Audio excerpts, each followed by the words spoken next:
Welcome to the Nick Blevins Family Ministry Podcast. Our goal is to help you maximize your church's potential. You'll hear from top leaders in children's, student, and family ministry about the principles and practices they use.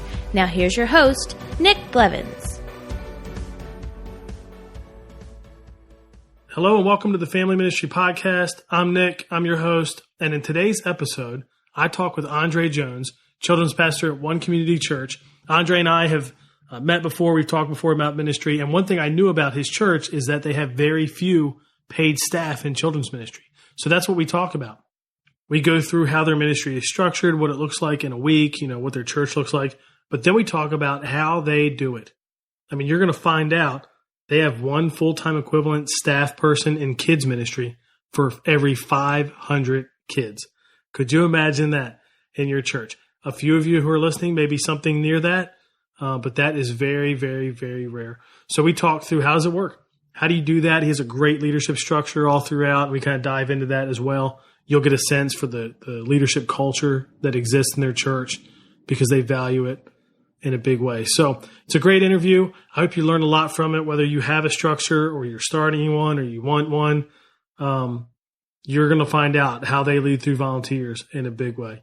All the links and notes and things he talks about will be found in the show notes at nickblevins.com/episode 75. Let's go ahead now and jump into my conversation with Andrae about how they lead children's ministry with very few paid staff. I'm joined today by Andrae Jones. Andrae, welcome to the podcast. Hey, Nick, glad to be here, man. Appreciate you having me on the podcast. You bet. Before we jump in, introduce us to yourself a little bit. Yeah, well, I serve as our children's pastor at One Community Church, and so we're in Plano, which is roughly north of Dallas. So we're 9 years old, multi-site with 3 campuses. I've been here probably 6 years, so I've had a chance of seeing it go from hotel to the building we're at now to now multi-site. Married to my college sweetheart, Randy, and so she serves in our student ministry, and so that's always fun in the household, the battle of kids and then student ministry, and so we love that. But then we have 2 amazing kids, Jaden, who is 11, and so he just transitioned to 6th grade, and so I kind of wave him by as he runs over to our student ministry, which is cool. And then my daughter, who is 9, and so she's in 3rd grade, and just like any little girl, she's got her daddy wrapped around her finger, and so it's fun. That's awesome. So we want to talk about really how your ministry works there, how children's ministry works at One Community Church, specifically because in our conversations, I know that you have a very low number of staff. So obviously you're doing a lot of that with volunteers. So before we jump into that, can you give us an overview of the church? What size is it attendance-wise? What does children's ministry look like? You do have multi-sites, so how many sites, what do they look like, that kind of thing? Can you give us an overview of One Community Church? No, absolutely. And so we are 3 sites. And so we have our Plano, our Louisville, and our Prosper. And so those are roughly, 20 minutes from each other. Plano, where I'm at, is our broadcast site. Louisville, they just built their campus they opened it in Easter, so that was exciting. And so they're running 2 services. And then Prosper is our brand new one who is meeting in a school right now. So they have 1 service. Across all 3, we have 7 services, 1 on Saturday and then the other ones being on Sunday. And for kids ministry, roughly across those 3 campuses, you have about 1,500 kids attending. For students, it's roughly, I'd say 600. And then for the adults, you're somewhere in the range of 7,000. So that's across all 3 of those campuses, 7 services. And so it's fun. It's fun. That's awesome. And we're probably going to hone in on the Plano campus, I'm thinking, just to make it easier for people to get. Though we could probably talk some of the multi-site stuff, but that's obviously, how many kids are just at Plano? Just at Plano, we average 1,300 kids. Okay. And so that is nursery through 5th grade. And that's out of 1,500. So obviously the vast majority of the kids are there. I mean, that campus is the largest campus by far. What size do you think Louisville is? Is it Louisville? Did I say that right? Yeah, so that's our 2nd site. And so they're looking at about somewhere between 125 to 150 kids who attend there regularly. Yeah. And then is Prosper smaller? Yes. And so they're somewhere in the range of 60 to 70 kids. They just started going weekly in August, and so that was exciting for them. That's awesome. And so we're probably going to focus mostly on the Plano campus as it relates to what we're going to talk about today. But before we do that, what does like weekly programming look like for children's ministry and even student ministry, just to give us a picture? Got you. So our Saturday service is at 5:45, and so there, kids ministry is at every weekend service that we have. And so if it's Saturday or Sunday, there's always going to be full-on kids ministry, which means nursery through fifth grade. Our student ministry does it a little bit different. On Saturday, they have the middle schoolers meet. In addition to two of the services on Sunday are middle school, and that last one being high school. But we encourage our high school students, to come early and they get a chance to serve. So that's cool with us as well. As you go throughout the week, on Wednesday night, we do Awana. And so we run Awana from 3-year-olds all the way to high school. In addition to our middle schoolers who aren't in that, there's a middle school program and there's a high school program. And so our big times to catch students are weekends at those four services. And then on Wednesday night, there's jam-packed with opportunities for them to grow. I didn't even know you did Awana midweek, so that's new for me. What size is that? Because a lot of times churches get a good group of kids at Awana that's different than what they get on Sunday.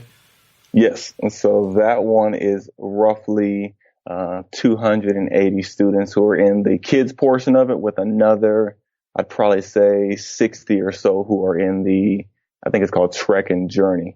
That's the middle school and high school portion of it. Okay. Do you think, I know I'm sure it's some kind of a mix, but do you think the 280, is that mostly your kids that come on Sundays, or is it pretty heavily not? Like I see that sometimes with Awana, you attract a whole different group. Yeah, it's one of our growth engines, so we use it to try to reach the community. And so you do see a good majority of our kids there.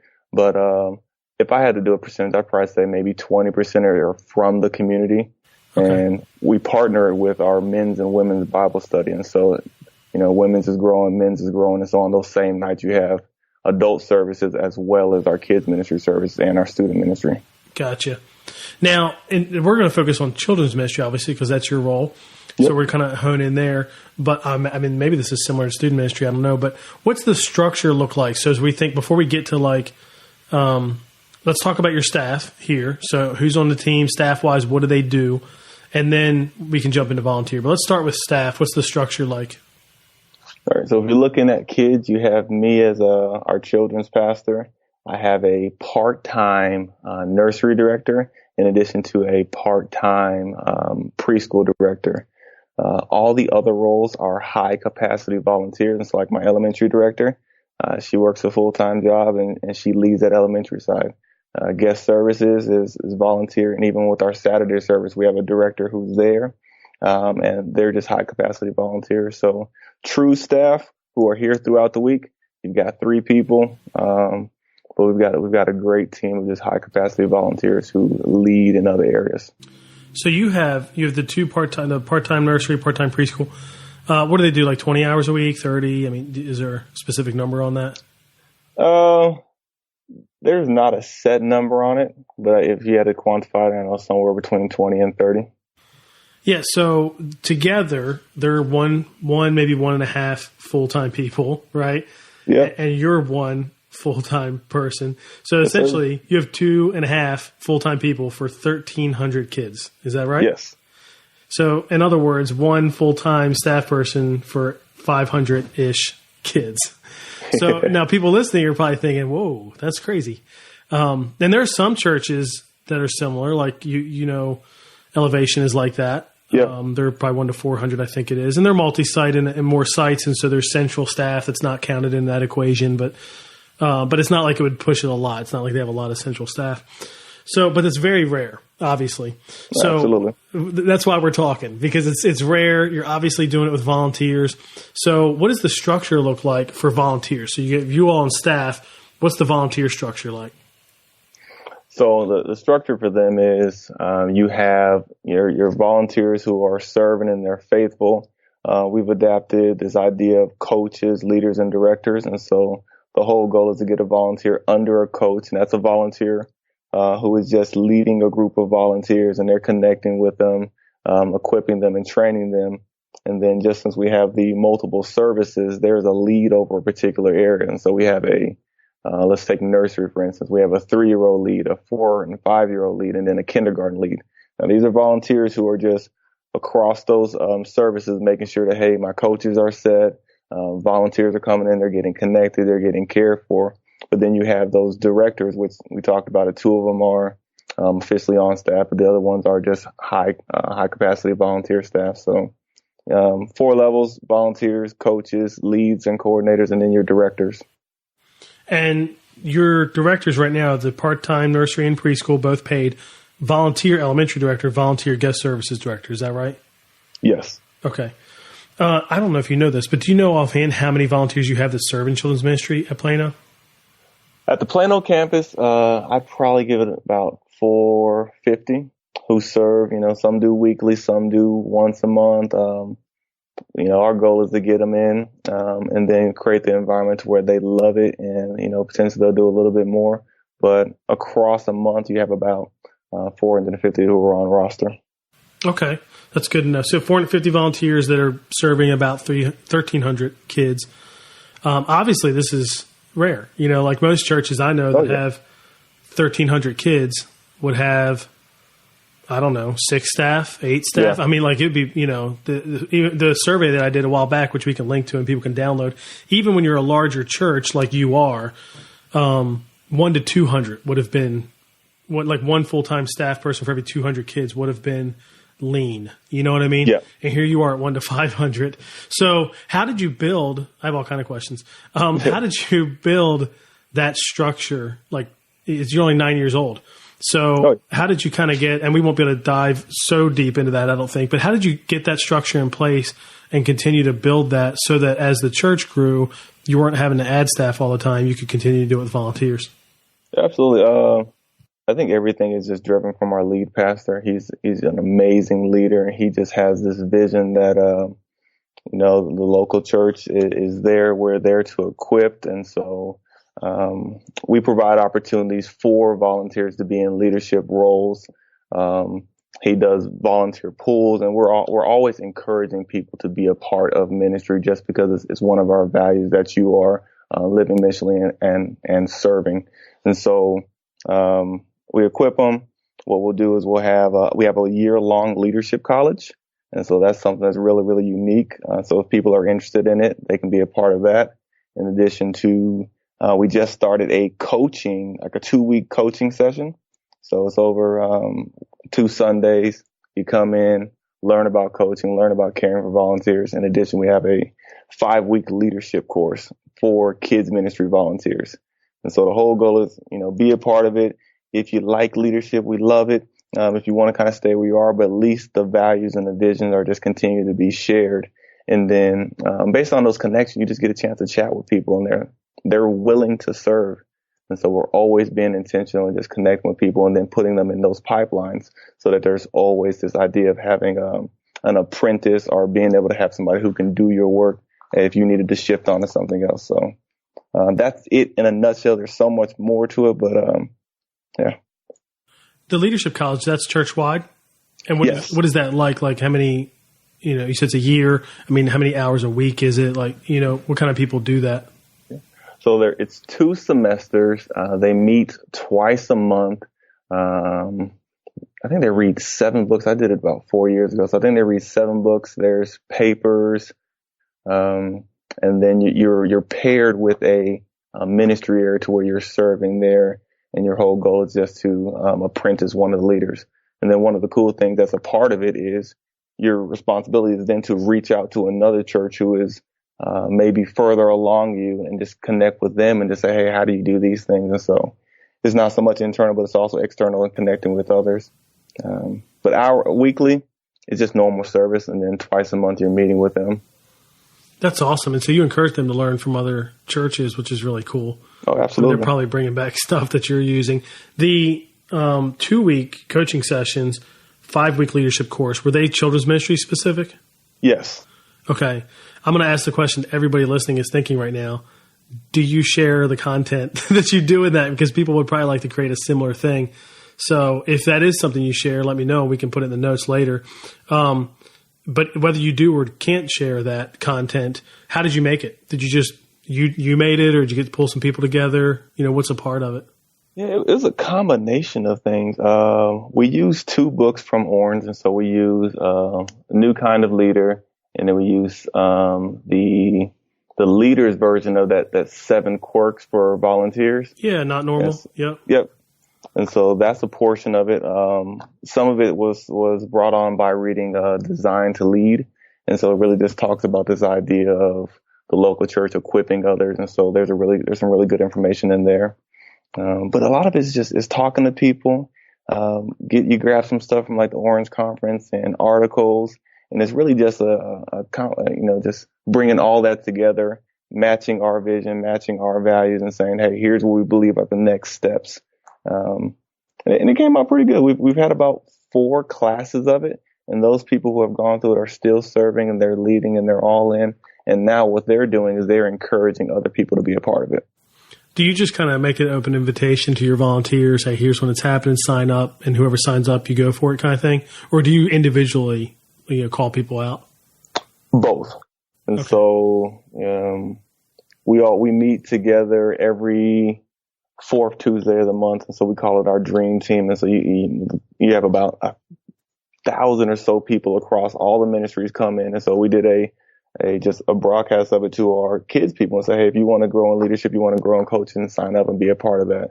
You had a good amount of people who signed up from it, but honestly, just personally speaking, and the people is where I've seen the best results, and telling them, hey, I think you'd be great for this, because people are waiting for you to affirm them.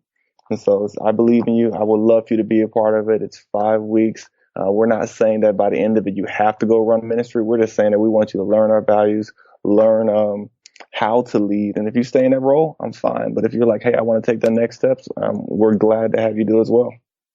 Yeah, the personal invite's huge. I had done groups before where we walked through Craig Groeschel's book, Call Zone, which is looks like it's Chaz Zone or whatever. But it's about figuring out your gifts and passions and what God might be calling you to do with your life. And we kind of did – they never even saw the book. I just used it as a guide, and we did kind of the first half of it. But the first time I did the group, I invited people by name like you're talking about. I actually sent them a letter where I even wrote a little bit just about them.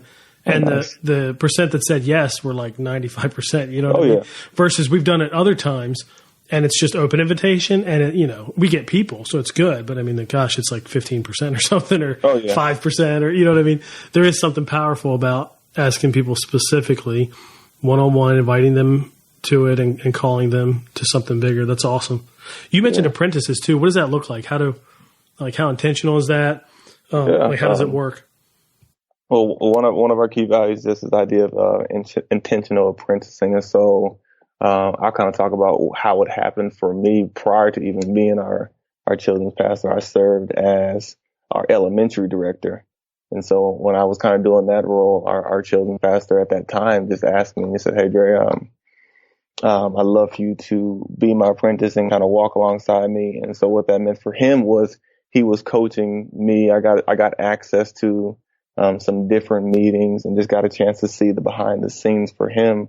And so really what it is you're walking along that leader, learning what they learn. You're giving them some different roles to kind of just see if hey, is this a fit for you? Is this something that you'd like to do? Let's figure out what your weaknesses are. Let's figure out what your strengths are. And then our whole goal is just to be able to give away ministry. And so it may not say take my entire role, but it could be, hey, I see that you are great at ABC.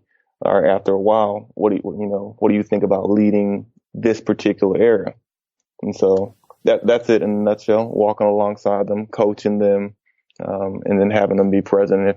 So if I'm out, I know that my assistant kids director can step in and be there for me. That's awesome. You mentioned values too. Are these values specific to kids ministry? Are they just leader values? What are those? So these are specific to our entire church. And so we push them all the time. They are accessible to all of our leaders. They're written on our walls. And so we talk about this idea of biblical authority, intimacy with God, missional living, intentional apprenticing, strategic service, And so those are them in a nutshell, and we're just sharing them and we're living them out. How often do you talk about them? Like, how do people, if you're just an attender that's new, or how will you end up hearing them? If you're just an attender, you'll strategically hear about them at certain times. So if there's a certain series, you may hear about them. But a lot of the key time that is done is during our meetings. And so there's always some time where we will reflect back on, the why we do it. And so, probably for the past 2 months, every meeting we've started, and these are like our core team meetings where you have our lead pastor and our other team. We're just spending time, hey, why do we do this? How do we do this? And it's just drilling it down to where it's just natural for people to say, hey, we do this because we want to reproduce leaders. We do this because we want to rebuild lives. We want to reshape the community. We want to make sure that we're redeeming souls. And so it's just kind of natural. That's good. I think we've had a lot of people come on the podcast and talk about values. And I just think they're so powerful when you, like you're talking about, use them regularly. Like, they're not helpful if it's a list somewhere and nobody knows it. Oh, yeah. And sometimes you don't even have to memorize them. I've talked before about churches that have 11 or 12 or 10 or whatever. And most people aren't memorizing them, but you have an excuse to talk about them every month. I think that's powerful. Yep. Now, what is a typical, so I'm kind of going back to how this works, with so few staff, so many volunteers. What does a typical week look like for your staff, for you and the other two staff? And then we can jump into like, how are the gaps filled then by volunteers? So what does a week look like for you all? So my team is primarily here Mondays and Wednesdays. And so we like to kick off Monday with a little mini staff meeting. We're fortunate to have some of those high capacity leaders that are maybe in a season of not working, or, they're at home with the kids. And so now the kids are in school, they have the ability to be at those meetings. And so they'll even come in. We'll review the weekend, talk about some goals, see what we need to get done, and then just execute that day. Tuesday, since some of them are not here, we do a meeting every Tuesday, and we call it our core team. And it's roughly 60 to 70 people. Now, this is kids and ministries across the campus. And so we meet from 7 to 10 every Tuesday, and that staff is there in addition to a lot of those high capacity leaders. And then on Wednesday, we'll come back in. We run an AM Bible study for our women's and our moms group. And then we get ready for Awana and our Bible studies on Wednesday night. And so in a nutshell, that's what we do. And then they're there on the weekends with me. What about, a couple questions. You have a 3-hour week meeting, 3-hour meeting every week on Tuesday morning? That's pretty. No, that's a Tuesday night. Oh, that's Tuesday night. Okay. And that's why so many people that are volunteers can come. Yes. But that's every week. That's a big request. Are people in your church some of them come Wednesday night because they do small groups for adults. They do Awana with kids, right? Yes. Or do you have small groups in the homes outside of that? Or is that pretty much the discipleship model is Sunday and then come Wednesday night? No. So we actually do. We call them life groups. And so they're spread out and they're, for various seasons of life. And so we've got singles, you got couples, you've got divorced and separated, whatever it may be. And so groups is a big model to where you have those life groups. You're connecting with your groups on Wednesday. And then we also try to make volunteering a group to where you just have a community that's rallying around you there as well. What do you do typically in the core team thing? Since that's weekly, a few hours, what does that look like? That's funny. There's some time for connection, meaning that we're going to reach out to families. And so everybody gets on a given Tuesday night, everybody's going to get a list of people that we want to connect with. And we're calling families, not to bug them, but generally just to say, hey, how you doing? If they're first time visitors, we're connecting with them. If they've been missing for a while, we're connecting with them. There's normally some leadership teaching. And so like I was telling you, like these past ones have been just revisiting the why, our values, and that. There's leadership portion. There is hey, let's solve some problems. Here's what we see, how we're going to solve it. And then we get an opportunity then to break out with our core teams. And so I'll meet with my kids team that came that night for probably, 30 to 40 minutes, just depending on how the time goes. So you said you follow with first-time visitors there too. Is that where you would also follow with first-time families? Like, is that part of that process? Yes. And so the list shifts. It just depends on what the season is. So right now we're just trying to, we're in a season where a lot of families have come back. You got new people moving in as the school year started. So our whole goal is we want to retain them and make sure that they're connected. So they get a chance to touch base with them. But in addition, our kids team, we call our families on Monday and just thank them for attending and connect with them. So we've had some funny people there. One lady was like, I appreciate the church, but y'all have called me like 5 times this weekend. We're just trying to be intentional. Wow. So, phone calls are a big part of your strategy. Yes. For new people, for people, if they haven't attended in a while. Tell us a little bit about that. That's probably, I wouldn't say that's absent, but I don't know that I hear that that's as dominant a part of the strategy as it sounds like it is for you. How's it work? How good do you feel about it? Do you feel like that lady, do you feel like you hit people up too much, or is it just right? What do you think? I think it just depends on where they're at. And so, it's big for us because, man, I get so many emails and I get so many messages to where sending them an email, does it work? Yes, some people are going to check it, but then some people are going to get missed. I love the idea of just hearing somebody's voice and being able to see how the experience was, how they're doing, because you're not able to mask so much when you're actually on the phone with them. Then it creates opportunities just to truly connect with them. So if I talk with somebody and if they're in our kids ministry, then my goal is to meet them that following week. And even if they don't have kids, then I'll say, hey, if you have a chance, stop by our kids ministry. I would love to meet you. Or it gives me a chance to connect them with somebody from our first time guest team, or if they want to be in women's, I can connect them with somebody from our women's team or our men's team. So it's just that next step of saying, hey, I would love for you to meet ABC, and then they will also follow up with them as well. Okay. Now I'm thinking about the week again. You got the Monday meeting with your kids team. Tuesday night, you have that core team thing. Wednesday, you said you're preparing for Awana. So I'm guessing the rest of Monday, some of Tuesday, maybe Thursday are used to prepare for the weekend. Absolutely. And those services for kids ministry and even student ministry. So what tasks and responsibilities does your team have for that versus what volunteers do? Because obviously volunteers are doing a lot, if you can buy with that few staff. Yeah. So for that team, they're responsible. Since they're here, they'll do a full walkthrough of the building, make sure that all of our supplies are there, making sure that all of our curriculum is there and that's prepped. We check with our first time guest. We'll try to be intentional with our volunteers. And so, we want to try to have a personal touch with the people who serve, want to try to highlight some people. But in addition, it gives you an opportunity then to meet with people as well. And so today is Columbus Day. And so some people are off. And so I would try to meet with them on this day because they have a day off.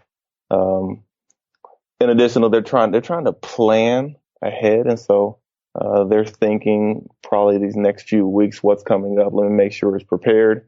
In addition, we meet twice a week with all of our teams. So they're preparing for those meetings. In addition to, just connecting with some things that are needed for the weekend. Now, the later part of the question is, what do our volunteers do? Some of them lead just like that staff. Meaning that like the directors at the other campuses, I have a phone call with them every Monday, but they're doing some of the similar things that we would do. My elementary director, I talk with her, probably it's not every day, every other day. And she's doing the same thing of getting ready for the weekend with volunteers she doesn't so much come in and set up things, but there's some people here who will come in and will help out with that. Now, people there like volunteers or some other staff that are kind of admin support or? A little bit of both. So some of our staff, so if we know that we need to get something done in elementary and like that person is not here, then we'll go knock it out.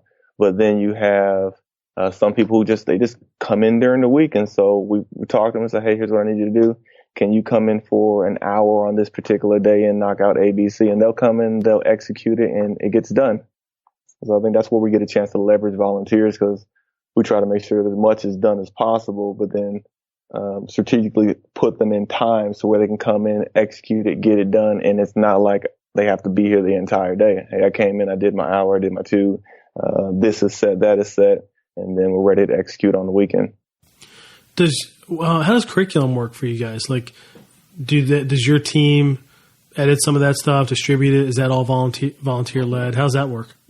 So we use Orange all the way up into our elementary, and so that's another volunteer team to where they get it. They're about a month out, and so they'll edit everything. They'll connect with the directors, and so once a month our directors come together. So my nursery, preschool, elementary, and they're just talking, hey, I like that, I think that's good. They'll send it in, and we have a lady she's amazing. She runs our front office, and she'll run off all of the curriculum for the month. And then there's a volunteer who comes in every Saturday, and she takes all that curriculum and she puts it in bins, and Louisville comes and picks up their bin, and Prosper comes and picks up their bins. And then there's somebody who comes in Saturday and distributes it all across our Plano campus. And so it's a combination, but volunteers really, they come and they step out and they do an amazing job. And that's part of it, is that you're giving them some pretty big decision-making authority, right? Because it sounds like your directors may be part of some of the curriculum discussions, yep. But volunteers are part of it too, and they're doing some of the edits and making decisions and things, right? Yes. That's big. I think that's part of it, because a lot of times you can spend a lot of time as a children's ministry leader or a student pastor with curriculum / writing messages, right? Oh, so yeah. you definitely save time there by using Orange and just making whatever changes, which probably isn't a lot. I'm guessing it's probably more cutting and formatting than anything else, which helps a lot.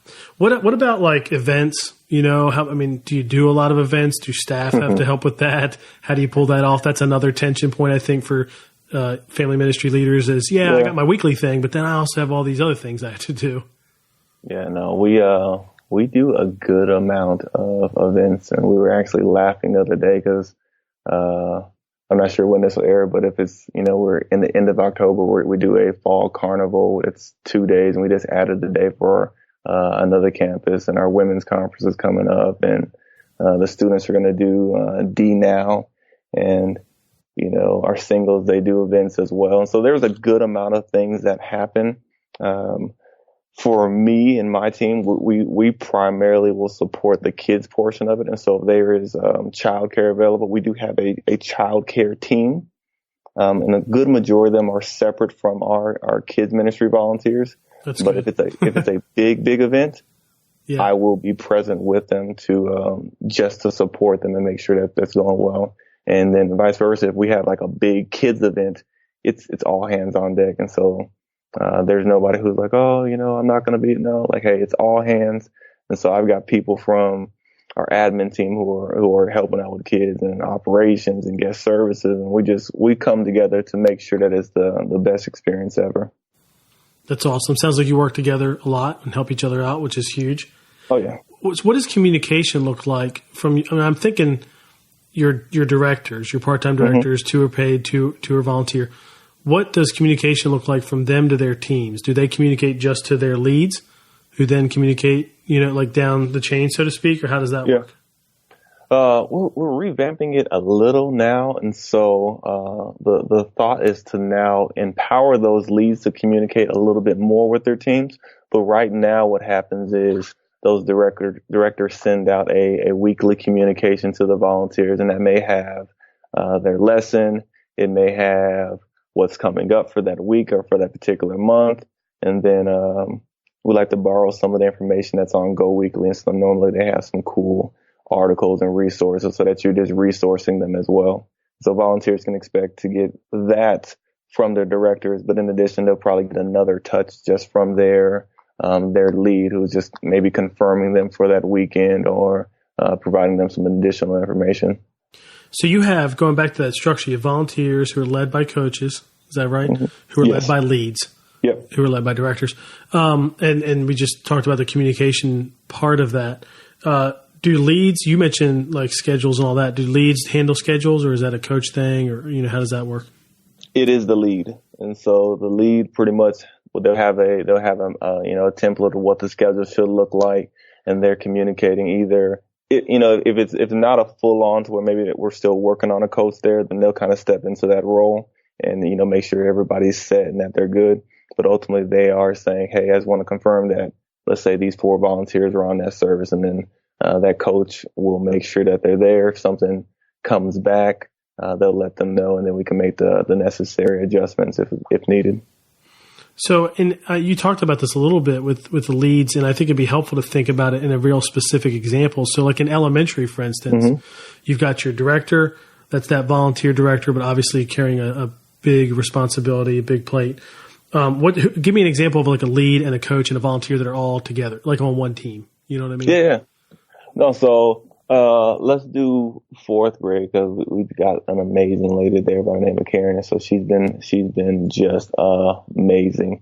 And so what she's done is our director will connect with her, and so they're just communicating throughout the week, and here's what's going on in small groups. They get a chance to provide feedback. So, hey, I saw this during the lesson. Maybe we need to tweak this next week when we're thinking about it, or next month on that curriculum. But she oversees 4th grade, and so any new volunteer who comes in for 4th grade, the director will know about it, but also that lead will know about it. And then that lead's job, which is Karen, her responsibility is then to ultimately equip the coaches who are at that particular service to connect with those volunteers. And so still working it out to where there's enough coaches, but in the meantime, she's just all in. So she will, even though she serves on a Sunday, she'll come on a Saturday just to meet somebody. And then ultimately you're trying to make sure that there's somebody who's caring for them. And so in a nutshell, that's kind of how it works. The director connects with that lead. That lead is at the services, helping the other coaches. And she's trying to just make sure that they know what's happening, that they're training them right, but giving them just enough space to where they realize, hey, if I needed something, then I can go to this coach. So how many are we talking about? Like if you that 4th grade lead, how many coaches and then how many like volunteers? Does that make sense? Yeah, it does. If we're talking elementary, they probably have somewhere in the range of, let's say 125, 150 volunteers. That's just a rough guess.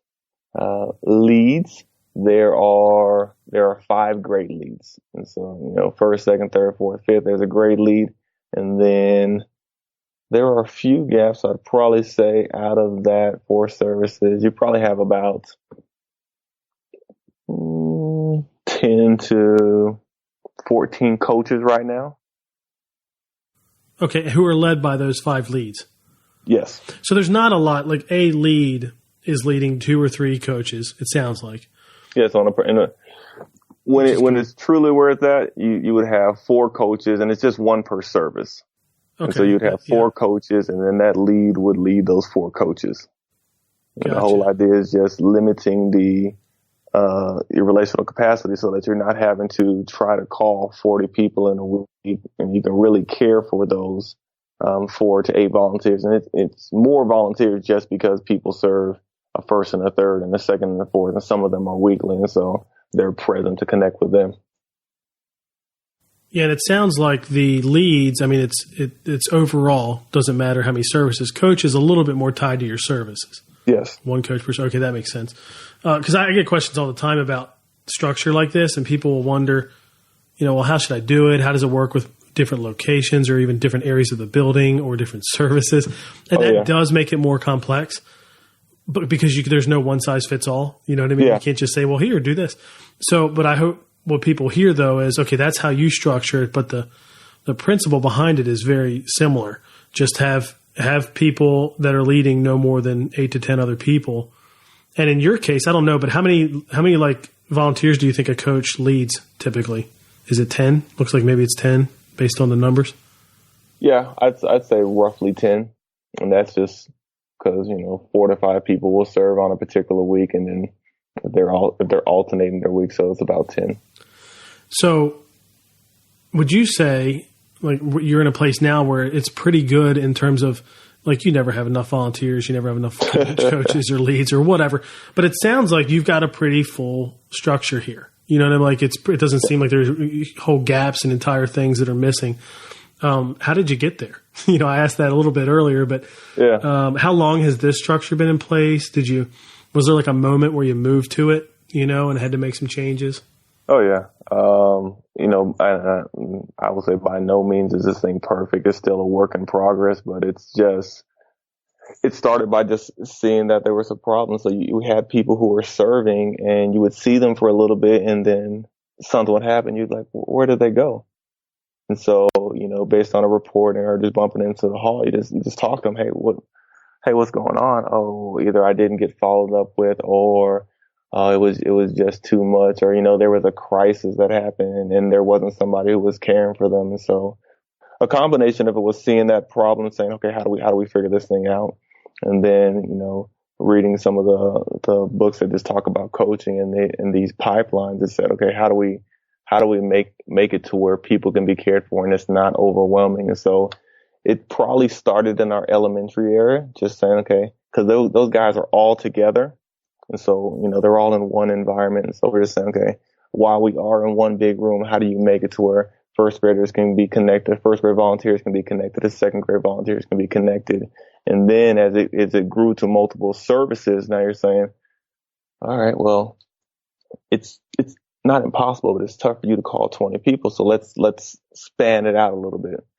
So that's where your coaches fell under your leads. And then there was always a director. And, I'd probably say it's taken a little bit over probably about a year and a half. And there's a lot of trial and error. So, we went really heavy. It's like, hey, we're going to have this role and that role and that role, that role, that role, that role, and which was great. But then people were like, what does that mean? And you're like, okay, now let's get everybody together. And so our former elementary director did a great job. She brought everybody in. She bought them breakfast. They had a great time. And that's kind of where it launched. And so that was probably last summer where she launched that.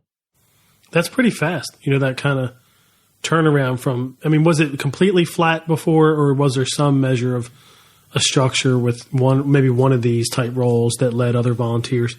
Or did you really jump from, staff-led volunteers to now full structure? You had, there was one staff. And so at that time, there was just our children's pastor, and then I was the volunteer lead of our elementary director. And then not this past summer, but was it 2017, 2016 is when we brought on myself and the two part-time people. And so that's what I'm referring to. That summer of 2016 is when she brought all those coaches together, and we really kind of ironed it out, gave them a cool little a packet, and then just started walking alongside of it. Okay, so they were kind of in place, but you're talking about you got more intentional about training them, connecting them, that kind of thing. I got you. Okay. Yeah. So like that class we talked about, that started last year because we just said, okay, how do you do this? Okay, let's pull them. You don't want them to have to come on another day. Let's figure out how we can get them after service, train them up, and now they're living that vision and that mission out as well. Yeah, I see a lot because I think the whole idea of a leadership pipeline is pretty new in church. Some measure of it has existed forever. I taught 7th grade Sunday school at my home church, and I had somebody who was my lead, and they reported to the education minister or whatever. So theoretically, there was a pipeline. There was some kind of a structure. Oh yeah. But this phrase, leadership pipeline, you even mentioned some books, not the books. By the way, if you have specific books and things you've read about coaching and leadership pipeline, afterwards, let me know. We'll stick that in the show notes so people can check those out if they're interested. But in my mind, the whole leadership pipeline thing is pretty new in churches. But I'll find a lot of churches that have a structure, like they have a structure in place. They're using it, which is great.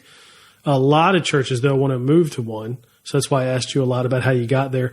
The thing that I think is still very new, and I don't know a lot of churches that are doing it, is a strategic plan to train people through the structure. How do I go from volunteer to coach?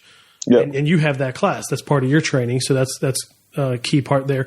How do I go from coach to lead? Is there a training there? And so I think it's great that you do have that.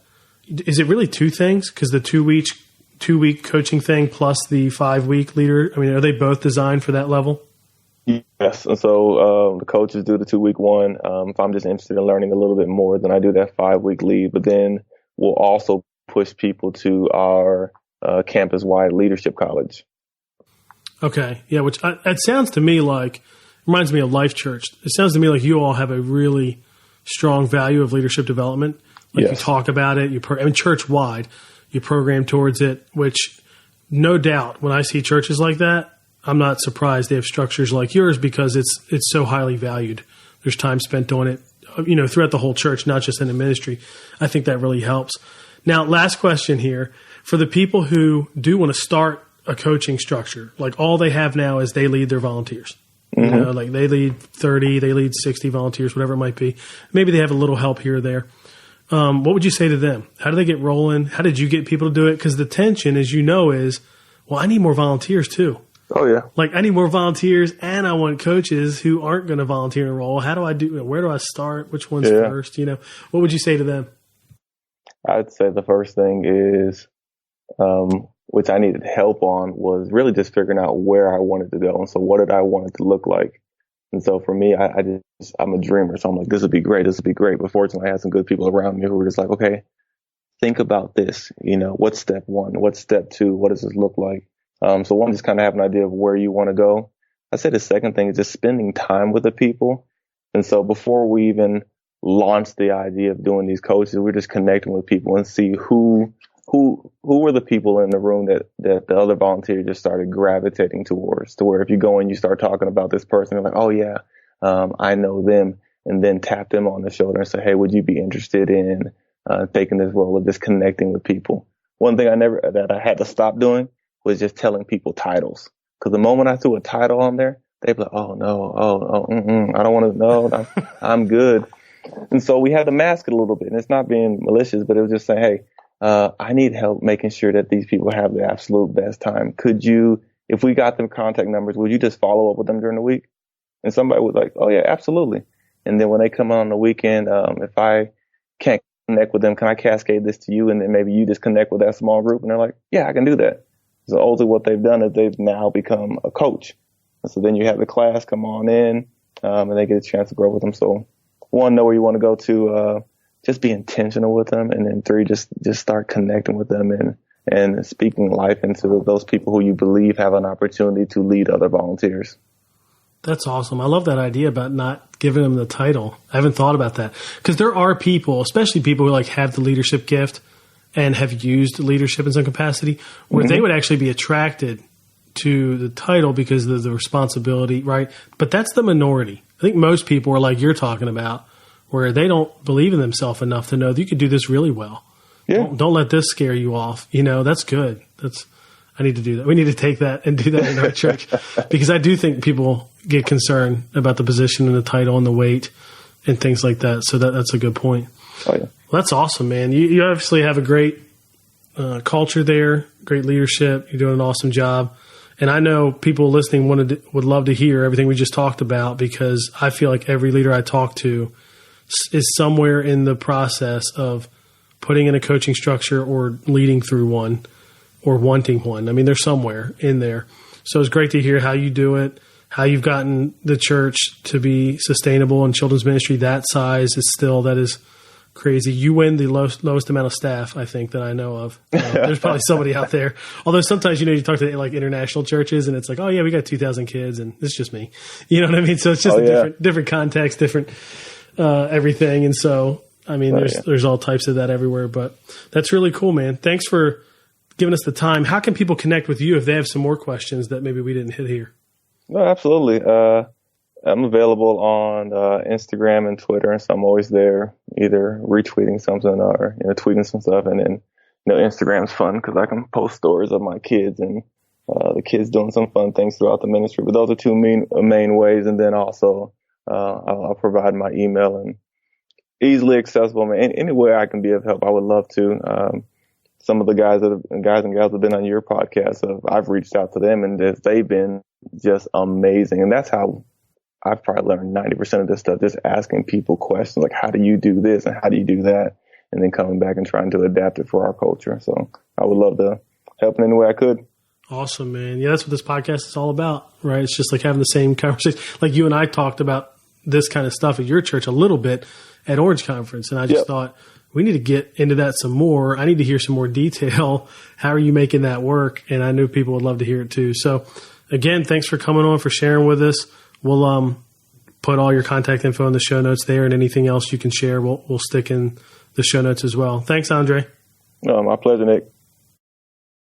I could have asked a ton of more questions, right? How do they use volunteers to lead events and training? What does that look like? Andrae and I were talking after we finished recording there, and he mentioned that there's a lady who actually leads that coach training that he talked about. So he does show up and he speaks at it a little bit, but she leads everything else, organizes everything else, handles all the communication.